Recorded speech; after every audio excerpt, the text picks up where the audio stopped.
এক গ্রামে এক গরিব কৃষক থাকত, যার নাম ছিল রফিক।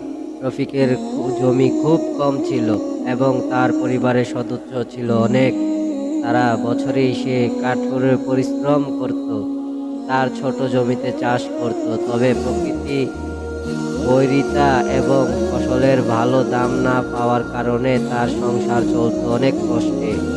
প্রতিদিন ভোরে উঠে সে মাঠে যেত, রোদে পুড়ে বৃষ্টিতে ভেজে সারাদিন মাঠের কাজ করত। ফসল ফলানোর জন্য রফিক কোনো ছাড় দিত না, তবুও তার পরিশ্রমের সঠিক মূল্য পেত না। ফসলের দাম কমে যাওয়ার, বাজারের মধ্যসহযোগিত কারণে ন্যায্য মূল্য না পাওয়ার, সব মিলিয়ে তার জীবন কাটত সংগ্রামে। রফিকের একটি ছেলে ছিল, যার নাম সোহেল। সোহেল স্কুলে ভালো পড়াশোনা করত, কিন্তু বাবার কষ্ট দেখে সে খুব দুঃখ পেত। একদিন সে বাবার কাছে এসে বলল, বাবা, আমি বড় হয়ে এমন কিছু করব যাতে আমাদের মতো গরিব কৃষকরা ন্যায্য মূল্য পায়।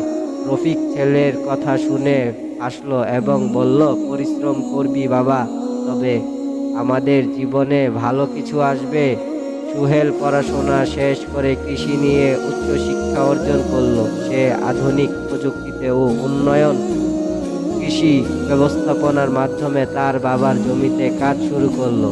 বিভিন্ন ফসলের বৈচিত্র্য, নানা উন্নত জাতের বীজ ব্যবহার করা এবং বাজারে সরাসরি বিক্রয় ব্যবস্থা করলো।